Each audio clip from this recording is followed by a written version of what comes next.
예, 앞에서 얘기했던 거에 이어서 계속 춘추에 대한 제가의 평가에 대한 부분 강의 이어가도록 하겠습니다.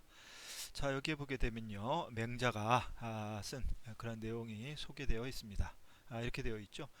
세상이 쇠퇴하고 도가 희미해져 사설과 폭행이 일어났다. 신하로서 자신의 군주를 죽이는 자가 생기고 자식으로서 그 아비를 죽이는 자가 생기자 공자가 이를 두려워해 춘추를 지었다. 그래서 공자가 춘추를 쓴 그런 까닭에 대해서 이유에 대해서 간단하게 언급을 한 것입니다만은 여기에 이제 굉장히 함축적인 그런 의미가 들어가 있는 거죠. 세상이 쇠퇴하고 도가 희미해져 또 이러한 어떤 여러 가지 천륜을 어기는 일들이 생기고 하니까 이게 세상이 말세가 될까 두려워해서 공자가 춘추를 지었다 이렇게 얘기를 하고 있는 거죠. 그러면서도 이렇게 얘기하고 있습니다. 춘추는 천자의 일을 다룬 것이다. 그래서 공자는 말하기를 후세에 나를 알아주는 사람이 있다면 춘추 때문일 것이고 나를 비난하는 사람이 있다면 그 역시 춘추 때문일 것이다. 앞서 공자세가 부분에서 나왔던 내용하고 통하는 그런 부분이 이 맹자 등문고 하편에도 똑같이 서술이 되어 있는 것을 볼 수가 있습니다. 자, 그리고 사기 12제후 연표 서 부분에 있는 내용입니다. 이런 내용이 또 정리가 되어 있죠. 노나라의 군자 좌구명은 공자의 제자들이 각기 다른 견해를 제기하면서 자신의 생각에 안주한 나머지 혹여 진실을 잃어버리게 되지 않을까 크게 걱정했다. 이에 공자의 사기를 근거로 하여 그 말을 갖추어 좌시춘추를 완성했다. 이렇게 써놓고 있습니다. 여기서 얘기하는 공자의 사기 이 부분 뭘까요? 바로 춘추를 얘기하는 거죠. 근데 이 춘추라고 하는 책은 아까도 말씀을 드렸다시피 굉장히 간략한 언사로다가 구성이 되어 있습니다. 그러다 보니까 이그 공자의 제자들 뭐 물론 이제 좌구명을 포함해서도 마찬가지고요. 그 이후의 사람들에 대해 후대 사람들도 역시 그렇지?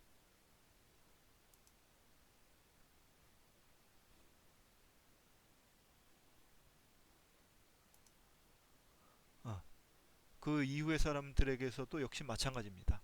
그래서 바로 이제 그 공자의 이 춘추를 근거로 해가지고서 나름대로 여러 사람들의 의견도 모으고 자신의 해석을 갖다가 또그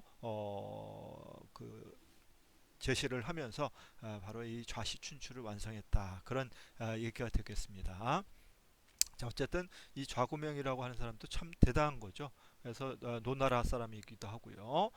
이런 여러 가지 이설들 이런 것들이 나오게 되니까 여기에 대한 어떤 일종의 정론 에 해당되는 올바른 논설이라고 할 수가 있겠죠. 이제 그런 부분들을 갖다가 완성을 했다라고 하는 그런 얘기가 되겠습니다. 자, 주인은 또 이 춘추에 대해서 이렇게 얘기를 합니다. 나는 평생 감히 춘추에 대해 말하지 않았다. 왜? 바로 공자가 쓴 것이기 때문에. 또 나중에도 보게 되면 비슷한 얘기들이 있습니다. 또 주의의 사서집주라든가 이런 것과 관련해서도 마찬가지로 이 집주 부분에 대해 주의가 쓴 집주 부분에 대해서 후대에 우리 성리학자들은 아무 말 하지 않습니다. 왜냐하면 거기에 대해서 토를 단다는 것은 이건 굉장히 그 사문난적으로 다 몰릴 수 있는 그런 어떤 그 행위가 될 수도 있다 이렇게 비춰지기도 한다라고 하는 거죠. 어쨌든 주의가 나는 평생 감히 춘추에 대해서 말하지 않았다. 라고 한 것은 그만큼 이제 이 춘추에 대해서 경외감을 가지고서 이제 그 대하려고 하는 그런 자세를 보여주는 거다 이렇게 봐야 되는 거죠. 자, 그리고 이제 간혹 말을 하는 경우는 춘추에 대해서 말을 할 경우에는 단지 문정공 호안국의 학설을 가지고 말했을 뿐이다. 좌구명이라든가 공양고라든가 이 공양숙이라든가 이들도 아니고 문정공 호안국의 학설 나름대로 또 이 후대의 학자들 가운데에서 춘추에 대해서 나름 설을 올바른 정설이라고 할 수가 있는 그런 뭘 썼다 이렇게 판단을 했기 때문이겠죠. 그러면서 주인은 또 이렇게 얘기를 합니다. 내가 성인과 일천여 년이나 떨어져 있는 상황에서 어떻게 성인의 마음을 알 수 있겠는가 이렇게 얘기를 하는 거죠. 그러니까 그 공자가 춘추를 갖다가 정리를 할 때 여러 가지 기록들을 갖다 토대로 해서 뺄 거 빼고 넣을 거 넣고 또 이리 맞추고 저리 맞추고 해가지고서 했던 그 마음을 갖다가 살펴봐야지만 그 문장을 갖다 이해를 할 수가 있는데 그걸 모르는 상황에서 어떻게 이 춘추에 대해서 말할 수 있겠는가라고 하는 그런 이해가 담겨져 있다 이렇게 볼 수도 있겠습니다. 또 다른 얘기를 볼까요? 사서인 좌전은 기록은 상세하지만 의리에는 잘못된 것이 많다. 이 좌전에 대해서 비판하고 있습니다. 왜? 좌전 자체는 춘추가 아니기 때문에. 그래서 이 경전의 경이 아니고 전이 해당된다라고 하는 겁니다. 그래서 이 주인은 바로 그런 부분에 있어서는 충분히 비판해도 괜찮다. 오히려 그런 것 갖다 장려를 하는 그런 생각들도 가지고 있는 부분을 읽을 수가 있습니다. 또 공양전과 공량전은 의리에는 공헌한 바가 많으나 사실 기록에는 오류가 많다. 이렇게 또 얘기를 하고 있습니다. 어쨌든 이 춘추 3전 모두가 사실 기록이라든가 의리에 대한 해석이라든가 이런 부분에 있어서 실수라든가 의도적으로 잘못한 부분도 있을 수가 있겠죠. 그런 내용들을 갖다가 주의가 비판을 하고 있는 것을 읽을 수가 있겠습니다. 자, 그리고 사고전서 총목제외에 나온 얘기를 볼까요? 이렇게 되어 있습니다. 역사서는 찬술은 간략히 하되 고증은 자세히 하는 것이 도리이다. 지금까지 좌전보다 고증을 상세히 하고 춘추보다 찬수를 간략히 한 것은 존재하지 않는다. 진실로 사적이 없다면 비록 성인이라도 춘추를 지을 수 없고 진실로 사적을 모른다면 비록 성인이 춘추를 읽더라도 그 포평하는 바를 모를 것이다. 참 기가 막히게 이 춘추라고 하는 책과 좌전이라고 하는 책에 대해서 이제 그 상호 보완적인 관계에 있다. 또그 상호 보완적인 관계 속에서 이 서로가 춘추가 빛나고 춘추 좌전이 빛나고 하는 그러한 내용을 갖다가 여기에서 이러한 서술에서 읽을 수가 있다라고 하는 거죠. 자, 이제 네 번째 챕터가 되겠습니다. 춘추 필법에 대해서 얘기를 해보도록 하죠. 그래서 이제 우리 이번 강의에서 가장 중요시하는 그런 대목이 되겠습니다. 그래서 춘추에서의 춘추 필법을 먼저 볼까요? 춘추는요, 아까도 얘기했듯이 사실을 간략히 기록했을 뿐 비평이나 설명은 철저히 삼가고 있다라고 하는 겁니다. 비평이나 설명은 좌구명이라든가 공양고라든가 공양숙이 했는 거죠. 그래서 어쨌든 공자가 쓴 춘추는 굉장히 간략히 사실만을 갖다가 기록을 했다라고 하는 겁니다. 그 다음에 두 번째 있는 것을 볼까요? 직분을 바로잡는 정명과 엄격히 선악을 판별하는 포편의 원칙에 따라서 용어를 철저히 구분하여서 서술을 하고 있다라고 하는 겁니다. 예컨대 사람이 죽었을 때도 대상이나 명분에 따라서 시 그리고 살을 구분을 하고 또 졸 이런 부분들이 있겠죠. 사 이런 부분도 있습니다. 또 다른 나라를 쳐들어갔을 때도 침, 벌, 입, 취 등의 표현을 갖다가 구분해서 사용합니다. 그러니까 한자 혹은 이제 한문 문화권에 있는 경우에는 이렇게 글자 하나를 갖다 쓸 때도 그 명분에 즉하여 명분에 맞춰서 그 글자를 갖다 쓴다라고 하는 겁니다. 그렇지 않으면은 이 제도라든가 의미라든가 이런 것이 혼란스러워지고 그 의미를 갖다 잃기 때문에 이렇게 구분해서 철저하게 용어를 갖다 구별해서 서술한다라고 하는 겁니다.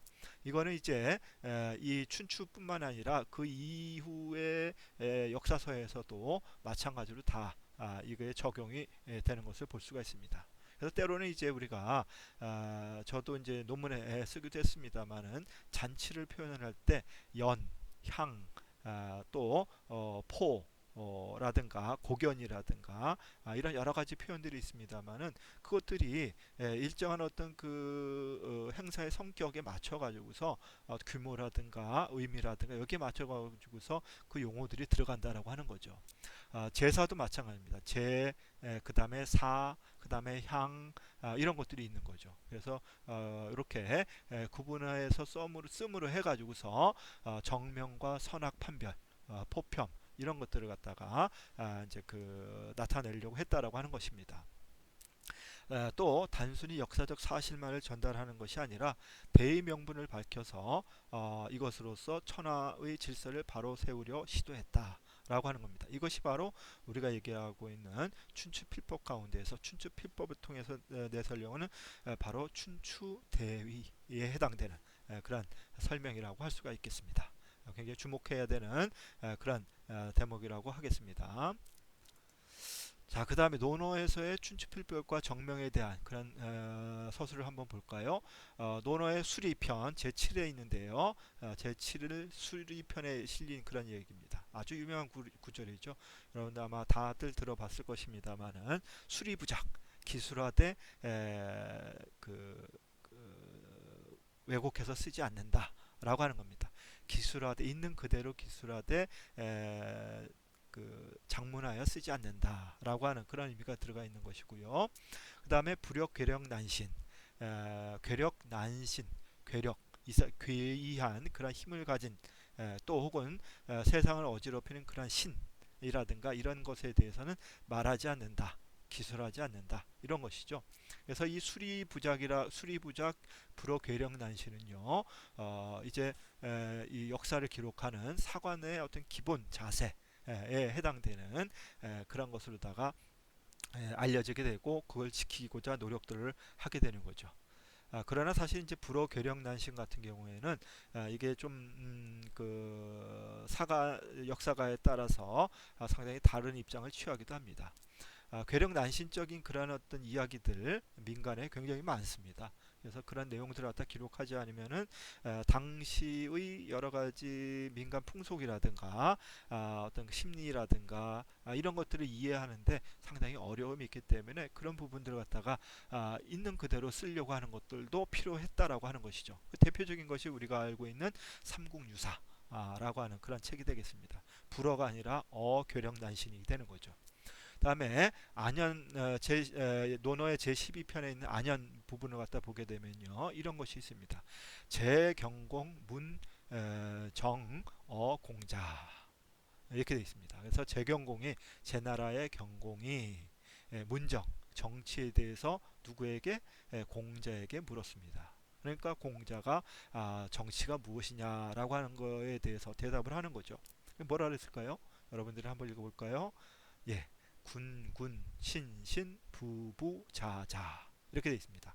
그래서 임금은 임금다워야 되고 신하는 신하다워야 되고 아버지는 아버지다워야 되고 아들은 아들다워야 된다. 굉장히 이 8글자임에도 불구하고 이 8글자에는 이제 직분 혹은 명분 이라고 하는 것이 거기에 다 들어가 있는 것을 볼 수가 있습니다. 바로 이제 정명과 관련된 그런 어떤 의미가 여기에 들어가 있다라고 할 수가 있겠죠. 바로 이제 이 임금은 임금다워야 된다. 임금이 임금답지 못하면 어떻게 할까요? 신하는 신하다워야 된다. 근데 신하가 신하답지 않으면 어떻게 될까요? 아버지가 아버지다워야 된다. 아버지가 아버지답지 않으면 어떻게 될까요? 또 자자 아들이 아들다워야 된다. 근데 아들이 아들다웠지 않으면 어떻게 될까요? 알다시피 그러면은 큰일 나겠죠. 혼란에 빠지게 됩니다. 그래서 이걸 지켜야지만이 이제 그 세상의 질서가 바로 잡히고 또 다스림이 이루어진다라고 하는 그런 의미가 있는 것인데 그렇지 않다라고 하면은 혹은 그렇다라고 하면은 그런 것을 앞에 얘기했던 건 수리부작 정신으로다가 기술을 해야 된다라고 하는 겁니다. 이 수리부작은 다른 표현으로다가 이제 직서 있는 그대로 고지곧대로 기록한다라고 하는 그런 의미하고도 같이 이해를 할 수가 있겠습니다. 그 다음에 자로 편을 보게 되면요. 필야 정면 반드시 정명을 갖다 해야 된다 라고 하는 그런 얘기가 나오고 있습니다. 그래서 그 명분이 바르지 않으면 명부정 즉언불순 즉 언어가 불순해지고 말이 불순해지고 말이 또 불순해지면은 즉사불성 즉 일이 이루어지지 않는다 이겁니다. 그래서 이것이 뭐 때로는 유교 국가에서 가장 뭐랄까요 일종의 폐단으로다가 얘기를 하는 그런 부분으로다가도 얘기를 하는 그런 내용이 되기도 합니다. 명분주의라고 하는 거죠. 명분을 갖다가 너무 찾다 보니까 실리를 잃게 되고 이 명분을 너무 찾다 보니까 결국은 거칠해 라고 하는 그런 부분에 빠져가지고서 일이 이루어지지 않는 뜻하고자 하는 바가 이루어지지 않는 그러한 어떤 그 상황으로다가 빠지게 된다라고 하는 그런 부분을 담고 있습니다. 어쨌든 이러한 춘추필법 부분하고 이러한 정명의 내용을 담고 있는 이러한 부분들 논어에 나오고 있다라고 하는 겁니다. 자, 그러면은 조금 더 구체적으로다가 춘추의 기술 방식의 특징을 한번 정리를 해볼까요?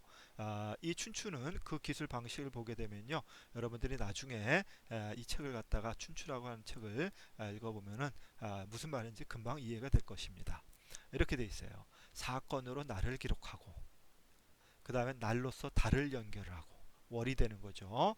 일월, 그 다음에 달로서 사시를 연결하고, 그래서 춘하 추동입니다.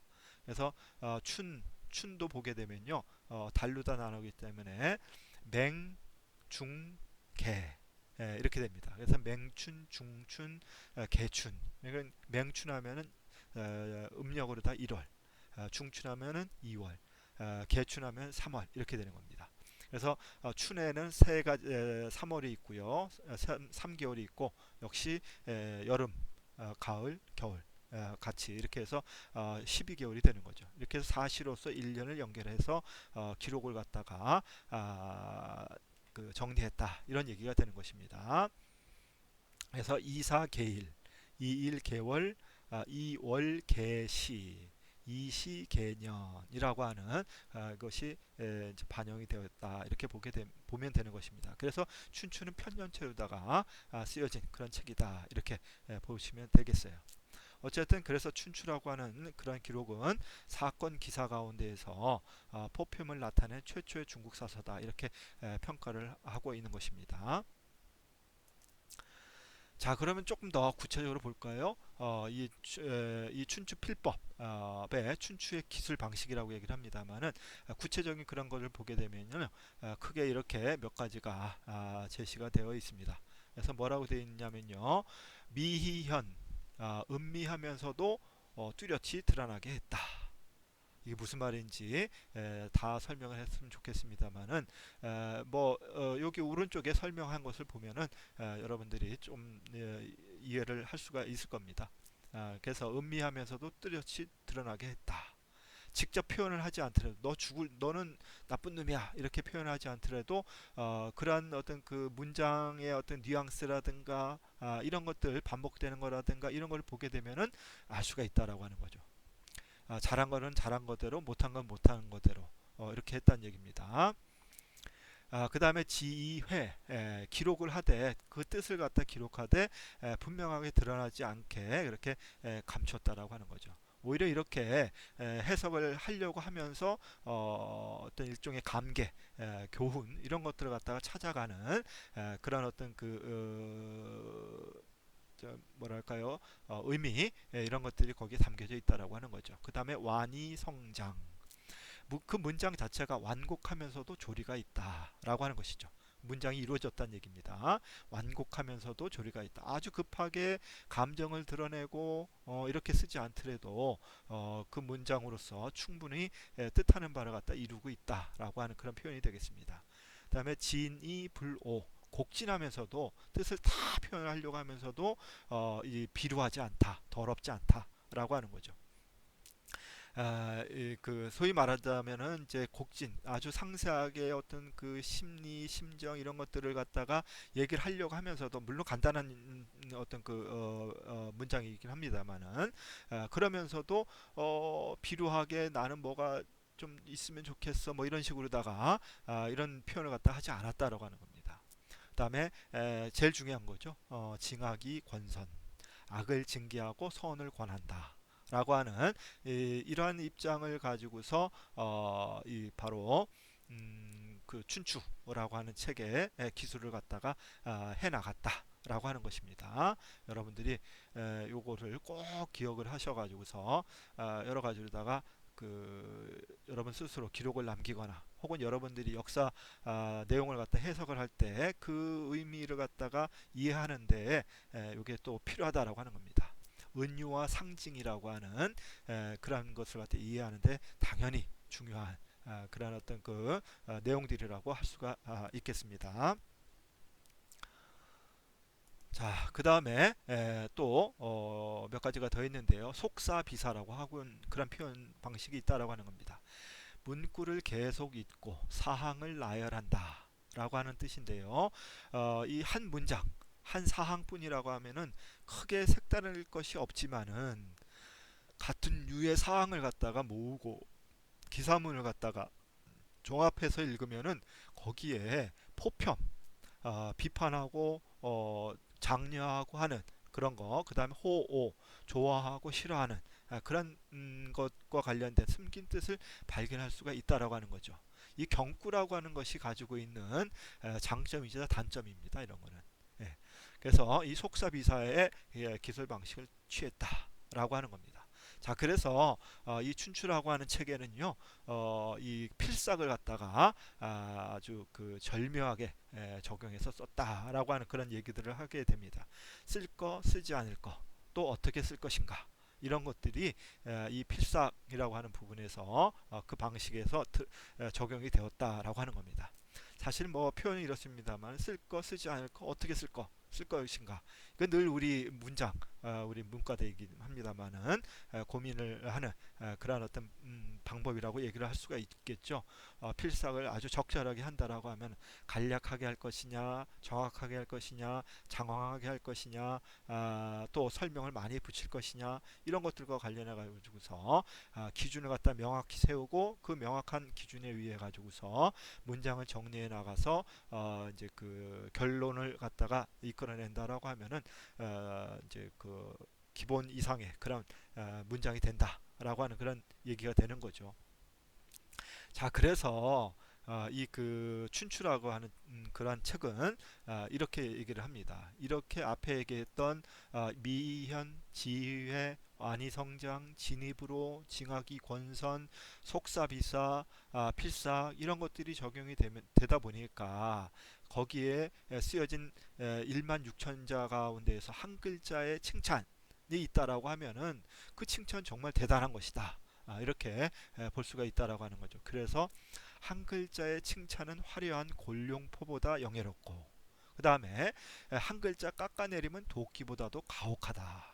이렇게 얘기합니다. 역사의 어떤 평가를 받겠다라고 할 때는 바로 이러한 부분들이 가만히 돼서 나온 표현이다. 여러분들이 그렇게 보면 될 것 같아요. 자, 그래서 이런 얘기들이 나오는 거죠. 아까도 이제 맹자에서 소개가 되었었습니다만은 세상이 쇠퇴하고 도가 희미해져 사설과 폭행이 일어났다. 신하로서 자신의 군주를 죽이는 자가 생기고 자식으로서 그 아비를 죽이는 자가 생기자 공자가 이를 두려워해 춘추를 지었다. 그러니까 어느 시대나 사실 이게 있습니다. 예. 현대 사회라고 없겠어요? 혹은 고대 사회, 중세 사회, 근대, 현대, 앞 미래에도 없으리라고 하는 그런 부분, 그런 장담을 할 수가 없습니다. 자, 그래서 춘추는 어느 시대나 다 필요합니다. 그래서 우리는 늘 이제 사관들이 기록을 남기려고 하는 것이고 또 많은 이들이 스스로 당대의 일들에 대해서 기록을 남김으로 해가지고 자신의 견해에 생각을 남기는 그런 일들이 많아진다라고 하는 거죠. 자, 그래서 춘추는 천자의 일을 다룬 것이다. 군주의 일을 다룬 거죠. 그래서 공자는 말하기를 나를 알아주는 것은 오직 춘추를 통해서일 것이고 나를 벌하는 것도 오직 춘추를 통해서일 것이다. 라고 한 것이다. 이렇게 맹자가 얘기를 하고 있는 겁니다. 물론 이거는 아까 얘기했던 공자세가에 나온 내용을 이 서로 인용이 된 그런 부분이긴 합니다만은 자, 그래서 오늘 우리는 이제 춘추와 논어에 나타나는 그러한 어떤 춘추 필법, 춘추 대위 혹은 춘추의 정명사상, 춘추 대일통 이라고 하는 것에 대해서 이렇게 살펴봤었습니다. 자, 그럼 우리 한 번 더 생각을 하고 얘기를 해볼까요? 한번 그럼 여러분들 스스로 한번 대답을 좀 찾아보시길 바라겠습니다. 첫 번째, 춘추필법이란 뭘까요? 예. 하나의 기술 방식일 수도 있고요. 또 이 춘추필법을 또 통해서 무엇을 갖다가 의도하고 있는가를 갖다가 쓰는 방식이라고도 할 수가 있겠죠. 거기에 대해서 한번 좀 생각을 해보시고요. 춘추대위 정명이란 무엇인가? 한번 설명해 볼까요? 예. 네, 여러분들 뭐 수업 잘 들었으니까 아마도 한 번씩 다 설명할 수 있을 거라고 생각이 됩니다. 그 다음에 춘추 대일통이란 무엇인가? 오늘 설명에서는 잘 드러나진 않았었습니다만은 여기에 대해서 간단히 좀 부언을 하자고 하면은 대일통은 결국은 주나라를 중심으로 해서 혹은 이 종주라고 하는 그런 부분에서 주나라를 대상으로 하고 있기 때문에 주나라 중심의 천하 주나라의 왕실에 맞춰진 어떤 그 대의 명분, 또 천하 질서 이런 것들을 갖다 얘기를 하는 겁니다. 그래서 이 대일통이라고 하는 것은 이제 그만큼 하나의 어떤 그 왕조 사회에서는 한 왕실을 중심으로 해서 이렇게 천하 질서가 잡혀진다라고 하는 그런 의미를 담고 있다 이렇게 보시면 될 것 같아요. 자, 그 다음에 네 번째. 그래서 우리는 오늘 이러한 강의를 얘기를 했었습니다만은 춘추필법의 장점과 단점은 무엇일까? 오늘날의 관점에서는 어떻게 이를 이해할 수 있을까? 예, 아까도 얘기를 했듯이 춘추는 어느 시대나 다 필요하다라고 얘기를 했습니다. 또 춘추를 남기는 그런 방식도 굉장히 다양해지고 춘추를 남기는 그런 기록자들도 굉장히 다양해졌습니다. 공자만 춘추를 쓰는 게 이제는 아닌 거죠. 많은 기록들이 수없이 쏟아지고 있습니다. 앞으로 이걸 어떻게 분류할 것인가가 또 관점이 되겠습니다만은 아마도 AI가 잘 해낼 수 있지 않을까 싶기도 합니다만은 그렇다고 AI한테 맡겨놓으면 안 되겠죠. 우리 스스로 이런 부분들을 갖다 정리해가는 그런 것들도 당연히 필요하게 됩니다. 예, 오늘 강의는 이번 주 강의는 여기까지가 되겠습니다. 여기 마지막에 보이는 이 사진은요, 중국 당나라의 화가 오도자 혹은 오도현이라고도 얘기를 하는데요, 그가 그린 공자의 초상이기도 합니다.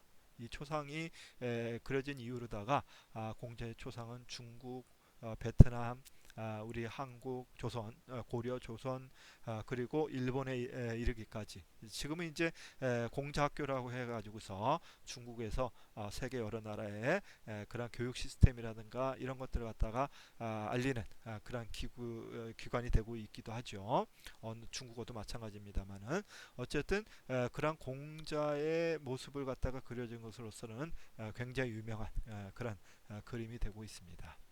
어쨌든 이러한 공자 초상 혹은 이제 뒤에 보면 주의도 나옵니다만은 맹자, 주희 뭐 이들에 대해서 초상을 모시고서 우리나라에서는 이제 문묘라든가 향교에서도 향교의 문묘, 서원에서라든가 또 이제 우리 성균관의 문묘라든가 이런 데서 이렇게 모시고 추모를 하는 것을 볼 수가 있습니다. 그래서 그 정신을 갖다 추모를 하고 또 그 뜻을 받들고 그걸 갖다 현실에서 이루기 위한 그런 노력들이 이루어져야 된다라고 하는 그런 얘기를 하고 있는 거죠. 자, 이상이 오늘 이제 얘기한 춘추와 논어를 통해 본 춘추 필법, 역사를 어떻게 기록할 것인가에 대한 아주 그 초보적인 초보라면 좀 그럴까요? 그러한 얘기들을 이제 오늘 얘기를 해봤습니다. 자, 오늘 강의는 여기서 마치겠습니다. 수고들 하셨습니다. 다음 주 강의는요, 이제 사마천과 사기에 대해서 얘기를 하는 그런 시간이 되겠습니다. 여러분들 강의 자료 미리 올려놓을 테니까 참고를 하시길 바라겠습니다. 예, 진짜로 이제 이상 마치겠습니다. 감사합니다.